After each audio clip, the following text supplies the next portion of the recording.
Bonjour à tous, nouvelle mobilisation des agriculteurs aujourd'hui en Saône-et-Loire. À partir de 13h cet après-midi, ils seront plusieurs dizaines à bloquer la route Centre-Europe-Atlantique. C'est la portion située entre les sorties Matour, Navour-sur-Grosne et Charolles-Mâcon qui seront impactées. Le blocage ne durera pas éternellement puisque les agriculteurs iront ensuite à la rencontre du président du groupement sanitaire départemental vers 16h30. Des actions sont aussi possibles en Côte-d'Or. Les agriculteurs toujours mobilisés contre la stratégie sanitaire de l'État face à la dermatose nodulaire. 110 actions ont été recensées à l'échelle nationale hier. Les agriculteurs qui doivent être reçus aujourd'hui par le Premier ministre Sébastien Lecornu. C'est un projet immobilier contesté à Dijon, la deuxième phase de l'écoquartier qui se trouve à l'arrière de la cité de la gastronomie. Un projet qui doit notamment voir la construction par l'aménageur Eiffage d'une résidence de 188 logements pour jeunes actifs le long de l'avenue de Louche.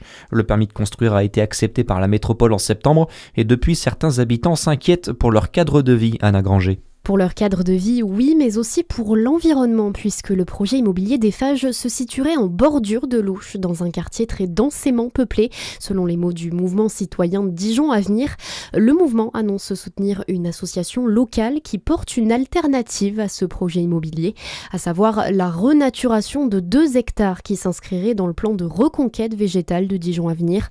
Le mouvement met en avant l'utilité de la végétation face aux multiplications d'épisodes caniculaires, particulièrement éprouvant en centre urbain. L'association locale en question aurait déjà déposé, selon Dijon Avenir, un recours pour demander l'annulation du permis de construire. Le mouvement citoyen indépendant Dijon Avenir invite la population à une cogitation citoyenne sur le sujet demain devant le chantier au 7 avenue de Louche de 14h30 à 16h30. Jean-Yves Ravier se lance dans la course au municipal à Lons-le-Saunier. Le maire sortant confirme qu'il briguera un second mandat en mars prochain. Il présentera ses colistiers courant janvier, une liste en partie renouvelée mais qui comptera aussi des noms de l'actuelle majorité. Une enquête classée sans suite à Besançon après l'interpellation d'un homme. Mercredi, rue du lycée, un homme de 21 ans était en train de vandaliser une porte d'entrée d'habitation. Il a été interpellé en flagrant délit après avoir fracturé la porte d'une habitante avec laquelle il était entré en conflit la veille. Placé en garde à vue, l'individu a reconnu les faits. Il a été libéré sans poursuite à condition qu'il indemnise la victime. En France, le congé de naissance sera bien accessible aux parents d'un bébé né à partir de janvier 2026. C'est l'annonce hier du ministère de la Santé. Les familles devront tout de même attendre son entrée en vigueur technique dans le courant de l'année. D'une période d'1 à 2 mois par parent, ce dispositif s'ajoute au congé maternité et paternité déjà existant.